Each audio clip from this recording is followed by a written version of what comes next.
আমার স্নেহের ছাত্রছাত্রীবৃন্দ, আমার ইউটিউব চ্যানেলে তোমাদের স্বাগতম। আজ সহজে সমাস শিখের তৃতীয় দিন। আশা করব তোমরা প্রথম থেকে শেষ পর্যন্ত ধারাবাহিকভাবে এটি দেখতে থাকবে এবং সমাস একেবারে আত্মস্থ করে নেবে। মাধ্যমিকে সমাস থেকে যা কিছু প্রশ্ন থাকবে সেগুলো সবগুলোই তোমরা নিজেরা পেয়ে যাবে। আর এখনো যারা আমার চ্যানেলটি সাবস্ক্রাইব করনি তারা সাবস্ক্রাইব করে নেবে। একদম মাধ্যমিক পর্যন্ত তোমাদের যা কিছু সমস্যা তোমরা কমেন্ট বক্সে জানাবে, আমি সমস্ত প্রশ্নের উত্তর দেব। উত্তর খুঁজে অহেতুক সময় তোমাদের নষ্ট করতে হবে না। তোমাদের প্রশ্নের উত্তর আমি দেব, তোমরা শুধু মুখস্থ করে নেবে, পরীক্ষার খাতায় লিখে আসবে। আমি এটাই চাইব। চলো আজ শুরু করছি দ্বিগু সমাস। খুব সহজ একটি সমাস দ্বিগু।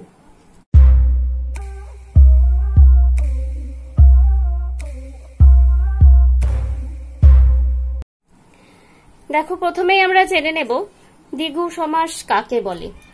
কি আছে যে সমাসে পূর্বপদ সংখ্যাবাচক বিশেষণের সঙ্গে পরপদ বিশেষ্যের সমাস হয় এবং সমস্ত পদ সমষ্টিকে নির্দেশ করে তাকে দ্বিগু সমাস বলে।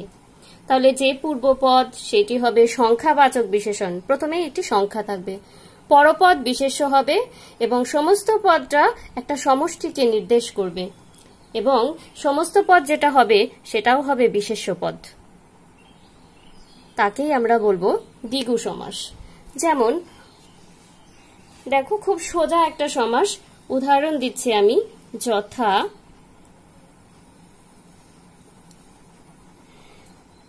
যদি বলি চৌ রাস্তার সমাহার। এই যে সমাহার কথাটি, এটি কিন্তু দ্বিগু সমাসের একটা বৈশিষ্ট্য। চৌরাস্তার সমাহার, আমরা মাঝে মাঝেই বলি চৌরাস্তা, তেরাস্তা, এই কথাগুলো কিন্তু বলতেই থাকি। এই যে চৌরাস্তা, এটা হচ্ছে চারটি রাস্তার মাথার সমষ্টি, একে বলবো চৌরাস্তা। এবার দেখো, এই সংজ্ঞা অনুযায়ী যদি দেখি চৌ শব্দের অর্থ কি, চৌ শব্দের অর্থ দেখো আমি ব্র্যাকেটে ছোট্ট করে লিখে দিচ্ছি, চার মাথার যেটা রাস্তা তাকে তো আমরা চৌরাস্তা বলি। তাহলে চৌ শব্দের অর্থ হচ্ছে মানে চার। এই যে চৌ শব্দটা, এটা তাহলে কি, এটা দেখো আগে আছে তাই এটি পূর্বপদ, তাই তো। আর এই যে রাস্তাটা কোথায় আছে, পরে আছে, তাই এটি হচ্ছে পরপদ। আর এই যে চৌরাস্তা, এটা কি, এটা হচ্ছে সমাসবদ্ধ পদ। আমরা একদম সমাসের প্রথম দিনেই আমরা এগুলো দেখেছিলাম, আশা করি তোমরা সবাই বুঝে গেছো। এই যে পূর্বপদ, আমরা এখানে কি বলেছিলাম দেখো, যে সমাসে পূর্বপদ সংখ্যাবাচক বিশেষণ হচ্ছে, এখানে দেখো চার, তাহলে প্রথমটা হচ্ছে সংখ্যাবাচক বিশেষণ, পরপদ কি বিশেষ্য। হ্যাঁ, তাহলে এটা দেখো চৌটা হচ্ছে সংখ্যাবাচক বিশেষণ, সংখ্যাবাচক বিশেষণ, সংখ্যাবাচক বিশেষণ। পূর্বপদ হলো সংখ্যাবাচক বিশেষণ, রাস্তা হচ্ছে পরপদ, রাস্তাটা কি একটা নাম, তার মানে বিশেষ্য পদ। আর কি বলছি, সমস্ত পদ সমষ্টিকে নির্দেশ করে। এই যে চারটে রাস্তার সমাহার কি হলো, চৌরাস্তা, এটা তাহলে সমষ্টিকে নির্দেশ করছে।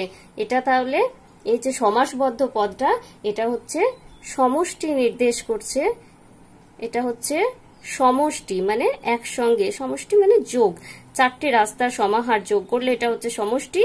হ্যাঁ, এটার মানে হচ্ছে যোগ। আর এটাও কি পদ, চৌরাস্তা একটা নাম, তাহলে এটাও হচ্ছে বিশেষ্য পদ। তাহলে বোঝা গেল, দেখো পূর্বপদ হচ্ছে সংখ্যাবাচক বিশেষণ, পরপদ বিশেষ্য পদ। এই যে সবটা শেষে আমরা যে সমস্ত পদটা পাচ্ছি বা সমাসবদ্ধ পদ পাচ্ছি সেটা হচ্ছে বিশেষ্য পদ, সেটা একটা সমাহার বা সমষ্টি বোঝাচ্ছে এবং সব ক্ষেত্রে সমাহার বোঝাবে। দ্বিগু সমাসের দুটো ভাগ, একটা হচ্ছে সমাহার দ্বিগু সমাস আর একটা তদ্ধিতার্থক দ্বিগু সমাস। তাহলে এই যে সমাহার দ্বিগু সমাসের উদাহরণগুলো এখন বলছি, একটু পরে আমি তদ্ধিতার্থক দ্বিগু সমাসটাও বুঝিয়ে দেব। তোমাদের এগুলো কখনোই আসবে না, সমাহার দ্বিগু কাকে বলে, হ্যাঁ তদ্ধিতার্থক দ্বিগু কাকে বলে, যে ধরনের প্রশ্ন আসবে আমি একটু বুঝিয়ে দিচ্ছি। তোমাদের সমাসবদ্ধ পদ দিয়ে দেবে, তোমাদের এটা ভেঙে দেখাতে হবে যে কি সমাস আর ব্যাস বাক্য সহ বিশ্লেষণ করো, এটাই আসবে। তাহলে একটা আমি দেখিয়ে দিলাম, চৌরাস্তা সমাহার, চৌরাস্তা। ঠিক একইভাবে যদি বলি,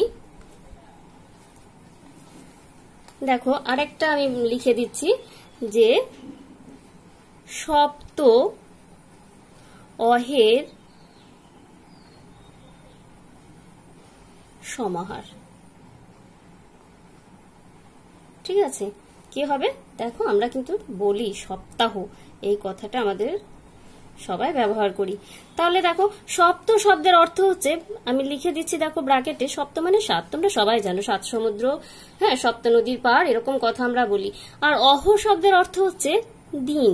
তাহলে এই দেখো 7টা দিনের সমষ্টি তো 7 সপ্তাহ, তাই না? সোম থেকে রবি থেকে শনি পর্যন্ত এই যে 7টা দিন, 7টা দিনের সমষ্টিকে আমরা সপ্তাহ বলছি। তাহলে সপ্ত শব্দটা পূর্বপদ, এটা কি বিশেষণ, তাই তো, সংখ্যাবাচক বিশেষণ। অহ মানে দিন, এটা কি বিশেষ্য। আর যখন সপ্তাহ বলছি তখন এই যে 7টা দিন, 7টা দিনের সমষ্টিকে আমরা একসঙ্গে গিয়ে সপ্তাহ বলছি, মানে এটা একটা সমষ্টিবাচক শব্দ এবং এটাও হচ্ছে বিশেষ্য পদ। বোঝা গেল?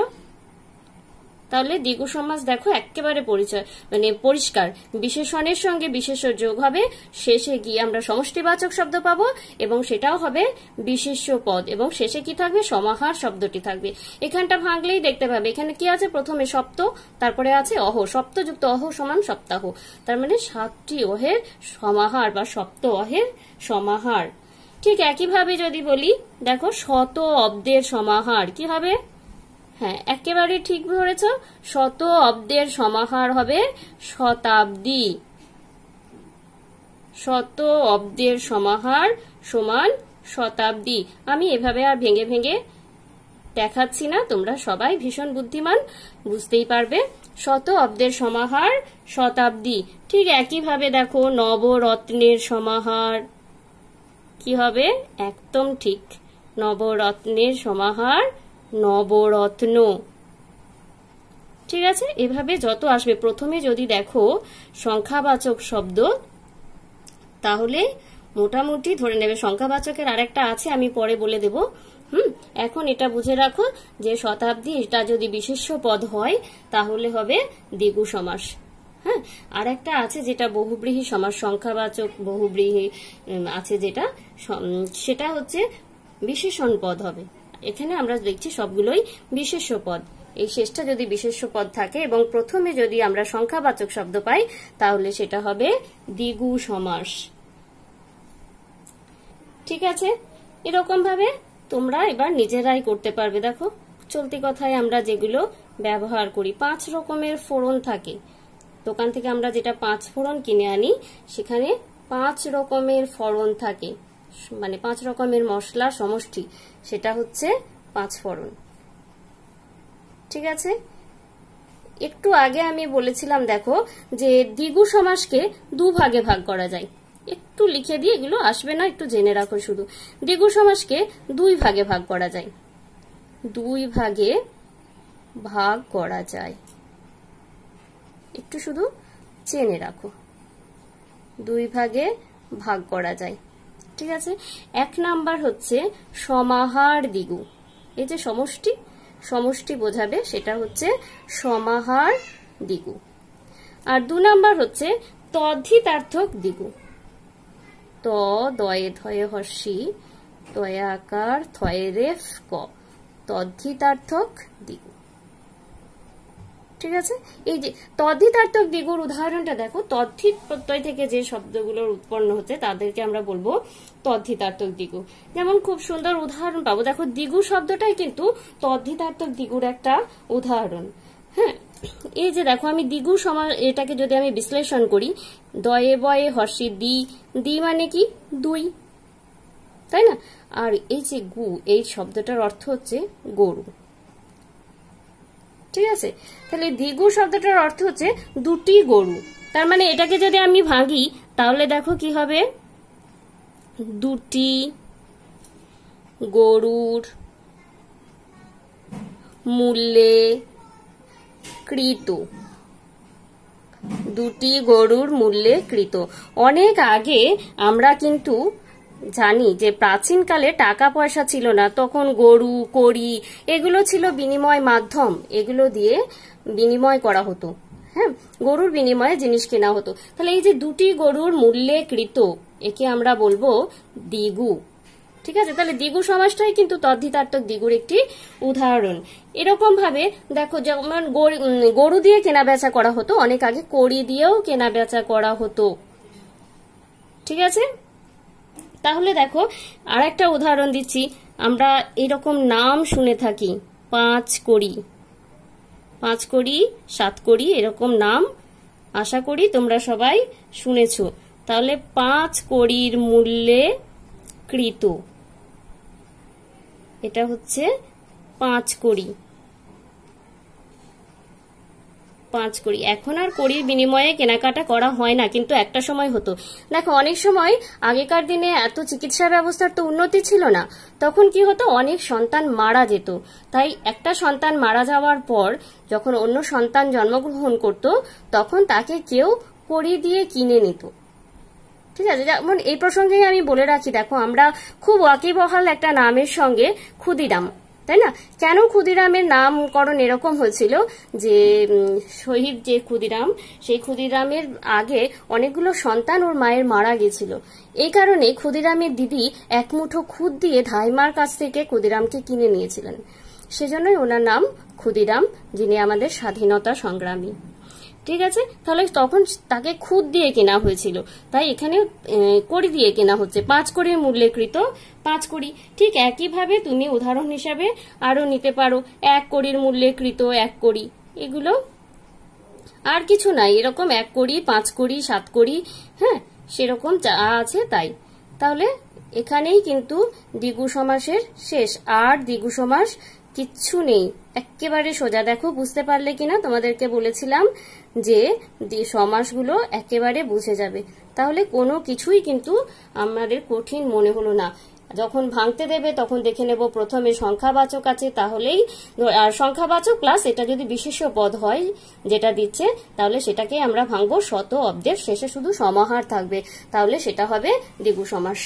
হ্যাঁ, এই যে শত অব্দের সমাহার শতাব্দী, তাহলে এটা প্রথমে শত আছে এবং এটা একটা বিশেষ্য পদ, তাই আমরা একেবারে চোখ বন্ধ করে ভেঙে দেব শত অব্দের সমাহার শতাব্দী। নবরত্ন বিশেষ্য পদ এবং প্রথমে নব অর্থাৎ 9 শব্দটি আছে, তাহলে আমরা ভাঙবো নবরত্নের সমাহার। এই ধরনেরটাই বেশি আসে। আর তদ্ধিতাত্মক দ্বিগুটা একটু শুধু বুঝে নেবে, যদি এই শুধু দ্বিগু 5 কড়ি, 1 কড়ি, 7 কড়ি এরকমই আসে, তোমরা শুধু ভেঙে মানে জেনে যাবে যে এটা এরকমই হয়। তাহলে দেখো দ্বিগু সমাসটা মোটামুটি আজকে আমরা শেষ করে ফেললাম। তো এখনো যেহেতু একটু সময় আছে, আর একটা সমাস, খুব ছোট্ট সমাস, যেটা আমি আরেকটু আলোচনা করে দিই। দ্বিগুটা খুব সোজা এবং ছোট, তোমাদের আশা করি বুঝতে কোনো অসুবিধা নেই। যদি অসুবিধা থাকে তাহলেও কিন্তু তোমরা আমাকে কমেন্ট বক্সে জানাবে, আর যদি ভালো লাগে তাহলে তো অবশ্যই জানাবে। এবার দেখো পরবর্তী আর একটা সমাসে চলে যাই, সেই সমাসটার নাম হচ্ছে নিত্য সমাস। নিত্য সমাস। নিত্য শব্দের অর্থ কি? দন্তুনসী তজফলা নিত্য। নিত্য মানে প্রতিদিন, মানে এরা প্রতিদিনই একসঙ্গে থাকে, এদের ভাঙা যায় না। ঠিক আছে, যে সমাস, তাহলে কাকে বলবো নিত্য সমাস? দেখো আমি বলে দিই, যে সমাসগুলোকে ভাঙা যাবে না, কিংবা ভাঙতে গেলে অন্য পদের আশ্রয় নিতে হবে, অন্য অর্থের আশ্রয় নিতে হবে, তাকে বলবো নিত্য সমাস। দেখো একদম প্রথমে বলেছিলাম যে সমাস হচ্ছে অর্থের মিলন, কিন্তু এই একমাত্র নিত্য সমাসের ক্ষেত্রে অর্থটা একটু অন্য রকম হবে। ঠিক আছে, তাহলে দেখো কি বলবো, এটাই ব্যাস বাক্য ভাঙতে গেলে অন্য রকম ভাবে ভাঙতে হবে, অন্য শব্দের আশ্রয় নিতে হবে। তাহলে কি বলছি দেখো, লিখে দিচ্ছি, যে সমাসে ব্যাস বাক্য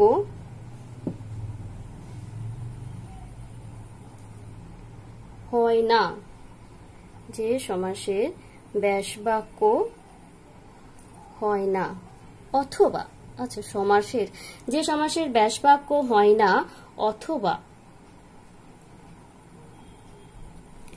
ব্যাস বাক্য করতে গেলে, অথবা ব্যাস বাক্য করতে গেলে অন্য পদের সাহায্য নিতে হয়। অন্য পদের সাহায্য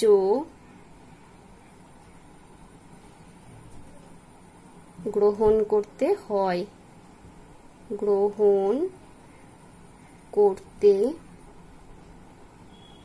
হয় তাকে নিত্য সমাস বলে। ঠিক আছে, মানে যে সমাসটাকে ভাঙা যাবে না বা অন্য পদের সাহায্য নিতে হবে তাকেই আমরা বলবো নিত্য সমাস। যেমন ভাঙা যায় না সেরকমই একটা উদাহরণ আগে দিয়ে দিই। দেখো, এগুলো কিন্তু মুখস্থ করে নিতে হবে। কৃষ্ণ সর্প, কৃষ্ণ মানে কালো, তাহলে যত সাপ কালো তাকে কিন্তু আমরা কৃষ্ণ সর্প বলি না। ঠিক আছে, কৃষ্ণ সর্প একটা নির্দিষ্ট প্রজাতির সাপের নাম। তাহলে কৃষ্ণ সর্প এটাকে ভাঙা যায় না। আমরা দেখলাম যে সমাসের ব্যাস বাক্য হয় না, এই সমাসটির কিন্তু কোনো রকম ব্যাস বাক্য হবে না। ঠিক আছে, কৃষ্ণ সর্প। ঠিক এভাবেই যদি আমরা বলি কাঁচকলা, ঠিক আছে, দেখো যে কলা কাঁচা তাকে কি আমরা কাঁচকলা বলি? তুমি ধরো বাজার থেকে গিয়ে সিঙ্গাপুরি কলা কিনে আনলে, সেই কলাটা একটু কাঁচা আছে, হ্যাঁ, খাওয়ার মতো উপযুক্ত নয়, একটু শক্ত, তুমি তাকে কাঁচকলা কি বলবে? না। বিশেষ একটা প্রজাতি যে কলাগুলো আমরা রান্না করে খাই কাঁচা থাকে তাকে আমরা বলি কাঁচকলা। সুতরাং এইটাকেও না দেখো ভাঙা যাচ্ছে না, কাঁচা যে কলা এরকম কিন্তু হবে না। কাঁচকলা এটাকেও ভাঙা যাবে না, এটা হবে কাঁচকলা। ঠিক আছে, কাঁচকলাটা কাঁচকলাই হবে। এরকম ধরো আমি কিছু অন্য উদাহরণ দিয়ে দিই। দেখো, এগুলো একটু মুখস্থ করে রাখবে তাহলেই হবে। যদি বলি অন্য জন্ম, কি বলি? অন্য জন্ম আমরা জানি তো, তাহলে জন্মান্তর। আমরা কথায় কথায় বলি যদি জন্মান্তর থাকে তাহলে এই হবে ওই হবে। হ্যাঁ, অন্য গ্রাম, বলো কি হবে? নিশ্চয়ই বুঝতে পারছো, অন্য গ্রাম গ্রামান্তর। অনেক সময় মানুষ ধর্ম পরিবর্তন করে, তাই তো, তাহলে অন্য ধর্ম কি হলো? ধর্মান্তর। বোঝা গেল? হ্যাঁ, এবার দেখো যদি আমরা বলি কেবল একটি, একটু অন্যরকম উদাহরণ দিই। কেবল একটি কি হবে? একটি মাত্র জিনিস আমাদের কাছে থাকলে কি দিতে চাই কাউকে? চাই না। আমরা কি বলি? যে একটি মাত্র জিনিস আছে, আমি দেব না, আমার কাছে মাত্র একটাই আছে, এরকম বলি না? তাহলে কেবল একটি, একটি মাত্র। ঠিক আছে, দেখো কেবল বকা, সবসময় যাকে বকছে কেবল বকা, তাহলে কি বলে? বকাবকি করা। তাহলে এগুলো একটু মুখস্থ করে রাখতে হবে শুধু। কেবল বকা, বকাবকি। যদি বলি কেবল লেখা, তাহলে কি হবে? লেখালেখি। কেবল লেখা, লেখালেখি। তাহলে আর কিন্তু কিছু নেই। তাহলে আজ দুটো সমাস হয়ে গেল। আশা করি তোমরা সবাই বুঝতে পেরেছো, কোনো রকম অসুবিধা নেই। আর তোমাদের যদি কিছু জানতে চাও কমেন্ট করবে, আর কেমন লাগলো আমাকে অবশ্যই জানাবে। তোমরা আমার সাথে থাকবে আর চ্যানেলটি সাবস্ক্রাইব করো। ভালো থেকো তোমরা সবাই।